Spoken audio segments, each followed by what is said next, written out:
new Fallen banner that was dropped last night. Fortunately, I did dodge the internet up until now, so I'm going to be genuinely surprised by whoever's showing up here. Hopefully, none of the new units are going to be too meta relevant or too meta redefining, in which case would throw out my previous video that I released yesterday regarding SDR expectations. But yeah, let's go ahead and get into it.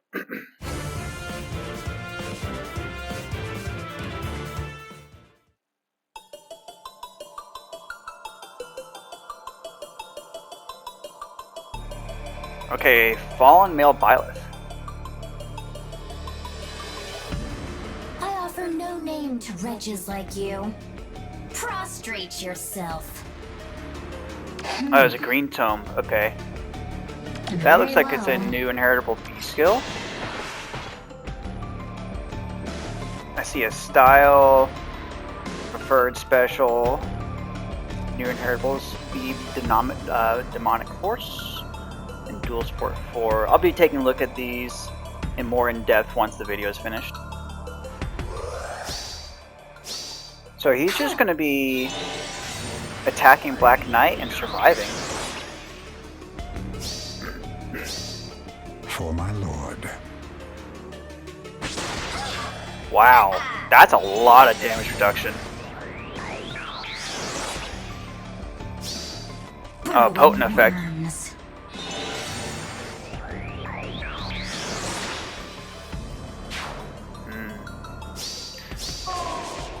Okay.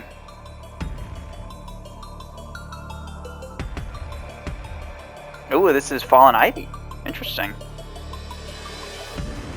Alas, I am exceptionally beautiful. I always have been. You cannot look away. That's a lot of warping. There's like 5 spaces, I think, or 6. Logic, okay. Preferred A. Attack res crux ploy.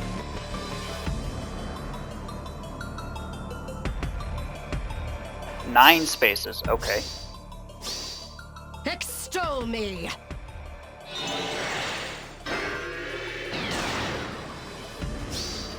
Ha!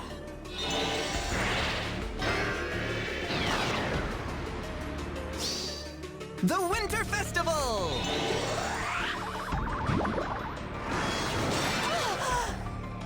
Looks like she has a passive miracle effect. Loathsome.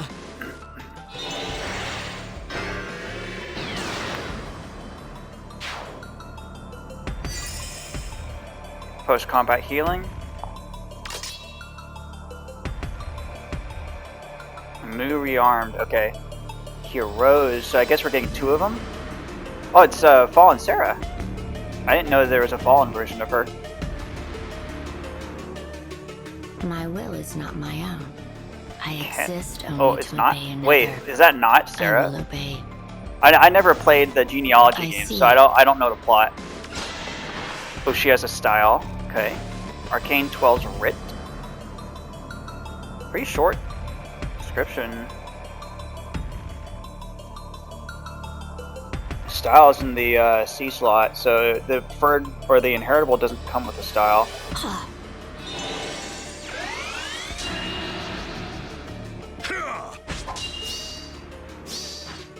I'll smash him! Have at it! Sabotage, Discord, Shackles, Feud. Ooh. It doesn't look like it has a splash effect though. It looks like it's only on the person that she targeted. And no divine terrain showed up at all. So it looks like it's basically screwing over one person with the style effect. Fallen Tibarn. Interesting. Oh, what happened? I finally found that butcher. My fellow Lagoos will be avenged. I can't be stopped. Okay. Oh, he's got a self-refresh. So he's kind of like Brave Felix, Teton Felix, and Young Felix. Okay. So that effect is not exclusive to Felix anymore. I see a new inheritable beast special. I'll have to take a look at that.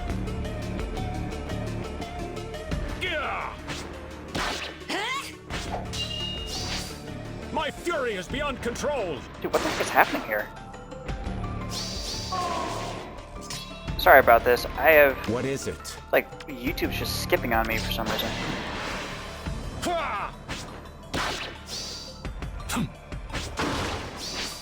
Beg forgiveness. Had no problem dealing with Brave Ecthanir. Yeah, Sturdy Laguz. Yeah, I'll have to take a look at that. Alright. Do we see the GHP at all? No, it doesn't look like it. Okay. I'll have to figure out who the GHP is later. Okay, we'll start with Byleth here. Alright, so this is Wrath. Special triggers acceleration. Start a turn, and after unit acts, inflicts penalty, speed shackle, and rest shackle on closest foes and any foes within 2 spaces of those foes to their next actions. Grants attack because Omni plus 15, 25 damage, and 15 damage reduction, and full null follow-up. Okay, that's pretty good. Style of Sothis' Wrath. Unit can attack can attack foes 3 spaces away. Unit cannot attack foes 2 spaces away. Okay, so this is like his Brave version. Unit deals plus 10 damage during combat. Cannot move through spaces within 3 spaces of foes. That has triggered with the Bulwark effect. Okay, unit suffers a counterattack. Okay, after combat, movement effects do not curse. Skill effects range is treated as 2. Okay, so he can act again after that, I think. That's what I saw earlier. He's like, he attacked and killed Legendary Black Knight and then was able to move again. Serious Pulse, special triggers, boost damage by unit speed. Oh, so that's just full raw damage of unit speed. Okay, so he's definitely going to be fast. SR return inflicts speed res -7 and share spoils plus on closest foes and foes within 2 spaces of those foes through their next actions. Oh, okay, so that was the act again. So it's not like a preferred effect that gives them the extra action. It's just share spoils plus. Okay. Inflicts penalty on foes, attacks on all stats equals highest penalty on each stat between target and foes within 2 spaces of target. So stat shredding reduces damage from foes first attack by X% if unit initiates combat or during unit's first combat initiated by foe each turn. X equals 80%. Otherwise 40. First attack usually means only the first strike or effects that grant units attack twice. It means the first and second strikes, and reduces damage from foes follow-up attack by 40% during combat, and also if decreasing the speed difference would be necessary. Alright, so potent 100. That's a pretty good effect. 80% unpierceable damage reduction for the first attack is very strong.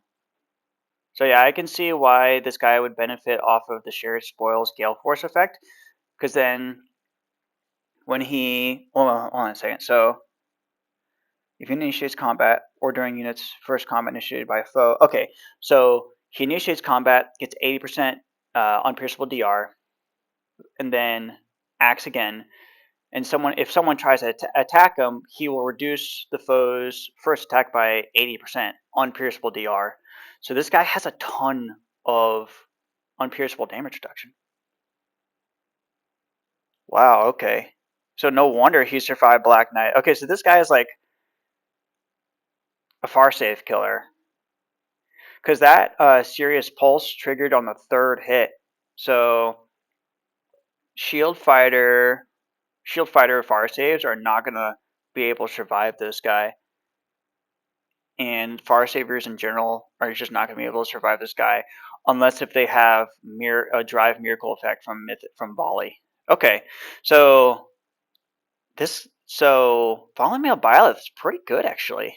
Let's take a look at that new inheritable skill. Demonic Force. Inflicts speed res -4 on foe. Neutralizes foe's penalties. That's pretty good. Unit deals damage equal to unit's max special cooldown count times 5. That's pretty good. Reduces damage from foes. Attacks by... Okay, that's also really good. Grant special cooldown count -1. Wow, this is overall pretty good. Pretty good inheritable B skill for... It looks like it's exclusively for mages based off of the icon, because it's just a book right here. Yeah. Ooh, Mylan Stella would probably really like this. Yeah. Okay. Okay. Yeah, there's a lot of people that could make use of demonic force. Like Winter Ivy, probably like it. Who else probably really like it? Just like any fast mage, actually. This is probably like the go-to B skill for fast mages now. Okay, move on to the next unit. What is that? That's Ivy. Let's go straight to her stuff. Fell Tome, Canto Distance Max.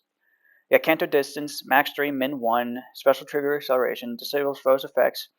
Okay, so canceling adaptive damage. For unit allies when the rows through column center and unit grants Omni plus 15 for unit, for allies plus 5. Neutralize the penalties, good. Grants special cooldown count -1 for each of their attacks during combat. That's also really good, including when they attack twice or perform a follow-up attack. Unit does plus 25 damage, reduces damage from foes attacks by 15, and neutralizes effects that inflict special cooldown charge -X on unit, so tempo, restores HP to 7 after combat. Overall, that seems like a pretty good tome. With some decent effects. This is very close to what we'd see with Winter Ivy minus the Canto. So Winter Ivy doesn't have that good Canto. And then Logic. Preferred slot A. Grants 9 to all stats. Unit can move through foe spaces. Pass. That's always good for anyone that's trying to warp. Unit can move to a space within 2 spaces of any ally within 2 spaces, or any ally within 5 spaces that have entered combat or used an assist skill during the turn. Ooh. So it's not just combat, it's assist skill. And so anybody can become a warp beacon for Fallen Ivy. It's not like global warping, it's still 5 space warping. I mean, the 5 spaces is still a crazy amount of warping. So I see what they were saying about the 9 space warping. At the start of player phase or enemy phase, grants Creation Pulse and Anathema to unit allies within 2 spaces of unit. Anathema balls are always appreciated. If units res or foes res, if units res is greater than foes res or unit within 2 spaces of an ally, unit attacks twice during combat. Okay. Unit deals damage equals used during combat equal number of times unit has attacked in the current combat. So every time she attacks, the next attack will just be even stronger. And then passive Miracle. Attack res detect aerial, and then attack res crux ploy. Could definitely rekit her with instruct and attack speed favor if we wanted to. She seems to be like a side grade of Winter Ivy. I would say she's not better than Winter Ivy. They're probably on the same level because Fallen Ivy has better warping and better Canto, but is missing that duo button from Winter Ivy. Winter Ivy, she's really good for providing support for melee nukes because when you press that button, you inflict the Divine Terrain Haze and just punch a hole into enemy terrain so that you can actually attack someone. So I think Fallen Ivy seems good in her own way, but she's not like universally good. I'd say it might be kind of hard to slot her in on some teams, but I can still see her being good. The only issue is if you try to run Winter Ivy, then you typically want to run her with the Micaiah ring. So if you can't really do that with the Fell or the Fallen Ivy. I mean, you could, but if you give her the Micaiah ring, then you can't give that to Winter Ivy. So there's a bit of a trade-off there, but I'd say this is a side grade of Winter Ivy. All right, next unit is what I thought was Fallen Sarah, but it's like, what's her name? Canis? Canned? Canis, okay. To obey another. That has to be Sarah, that like, I don't know why she has a different name see. though. Oops. Arcane 12's Writ. Slaying. Speed res -7, sabotage, speed shackle, and res shackle on closest foes or any foes in 2 spaces of those foes. Grants plus 15 to all stats. Unit does 25 damage. Reduces damage from foes attacks by 15. Reduces the percentage of foes non-special. So DR halving. Okay. Pre-tamed Tome grants 3 penalties and speed res -7.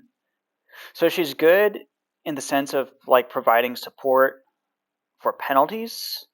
I'll have to check out what that style is though. Comet, attack speed Arya, good combination. So she's gonna be fast. Speed res unrest, 11th Death Lord. Dead Lord. Okay, if a skill compares units res to foes or allies res, treats units res as if granted +5. So Phantom res 1, disable foes effects that calculate. Okay, so anti-adaptive damage. A start of player phase or enemy phase grants +6 attack res anathema and neutralizes foes bonuses during combat to unit allies within 3 spaces of unit. Ooh, 3 spaces is a lot better than 2 spaces. Grants bonus to units attack to all stats equal number of allies on the map with anathema effect active, including unit, ×4, which is max of 12. Okay, so +12 to all stats. Reduces damage from foes' attacks by 7 and neutralizes effects from that inflict. So tempo. Okay. Or no, it's the defensive tempo. Okay, and then the style Berserk style. Oh, Berserk. If any of you have played FE7 Blazing Blade, you guys remember that druid on the last map that had that Berserk staff? Oh my gosh, it ruined my day. So let's see if we're doing something similar here. Unit can attack foes within 5 spaces of unit, or 3 rows or 3 columns centered on unit. Okay. All the damage reduced to 0. Save effects will not trigger. Okay, so you can attack whoever. After combat, inflicts feud and discord on foe through a next action and grants another action to unit. Okay. It's not a splash effect, so it's only feud and discord on the person that you're attacking. Unit can suffer a counterattack on those conditions. Unit cannot move or attack structures. Okay, after combat, movement effects do not trigger. Okay. Interesting.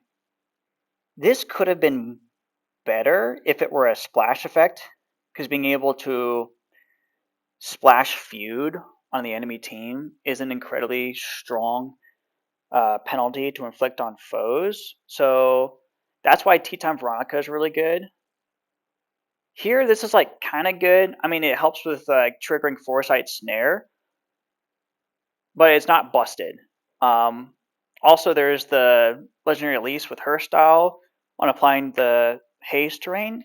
This doesn't happen here, so there's still that issue of trying to get around Corrin Ring and allies that use or have the Corrin Ring effect built into their weapons. So it's good for screwing over one particular foe on the map and triggering or disabling Foresight Snare.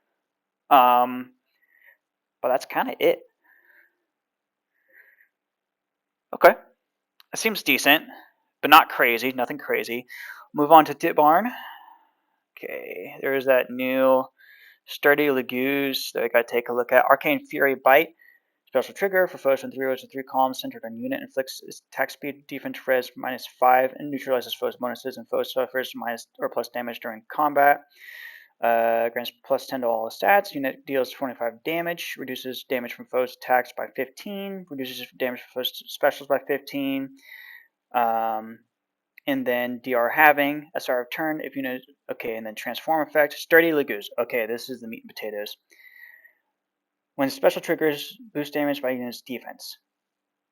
Okay, reduces damage from foes' first attack by 40% during combat. Okay, so unconditional 40% damage. This is what's in Archrival, but this isn't Archrival because it doesn't have that special acceleration of 2 at the start of combat or before the first attack. This is actually extra damage based off of unit's defense. I'll probably hold off on summoning for Tibarn because I don't have a big defensive beast unit. I mean, there's Femortis, but I kind of like Shield Fighter on him. But yeah, this. I mean, it sets a precedence and an expectation for what to expect for other Lagoos inheritable skills or inheritable specials to be coming out. We can definitely expect a speed variant of this to be coming out, and in which case I'm slapping that on Nerthus. But if you have a defensive beast unit, you can definitely consider getting Fallen Tibarn here. Attack, defense, excel. We know what that does. And then Chaos Torrent, Canto distance +1, max 4. Moves. Okay, so the unit just transforms at the start of turn and after unit acts. And inflicts attack defense -7. Frozen and sabotage on closest foes and any foes. Okay, splash effect. Frozen and sabotage, always really good. So helping out with doubling and not getting doubled, and then inflicting more damage and taking less damage. Inflicts attack speed defense 5 minus foe, deals 20% of unit's defense, and reduces damage from foe's attacks by 20% of unit's defense. If unit has not, okay, and this is the Brave Felix effect. Okay, Dark Beast agility. Inflicts attack speed defense -4 on foe. Disables all skills of all foes. So Omni Feud unit does +5 damage. Reduces damage from foes first attack by 5. And then if unit speed is greater than foe speed, neutralizes effects that guarantee foes. Okay, so full null follow up. Okay. Pretty decent unit, but nothing crazy. He could be like. He's definitely going to be a better Brave or Young or T-Time Felix because of him being a flyer. That he just has more options for openers. But he's not anything crazy. Based from what I saw from like that one Brave Ecthenir showcase, it looks like he could take on near saves, but that was also like a poorly supported Brave Ecthenir, so I'm going to take that with a grain of salt. Overall impressions of this banner, I think Byleth would probably be the strongest one, because of that crazy amount of damage reduction and the shared spoils plus. And then coming in and a close second would be Fallen Ivy. After that, Fallen Tibarn, and then Fire Canis. Yeah, so, but overall, if there's any one ally on the team, or there's any one unit on the banner that is meta relevant, it's going to have to be Byleth, and then maybe Ivy. Both of those are going to be pretty good. The other two, like, they're decent, but they're not anything crazy. So, yeah, I think that's going to do it for my reaction and my initial impressions. If you appreciated this reaction and impressions for an SD context, then feel free to like and subscribe. Thank you very much for watching, and have a great day.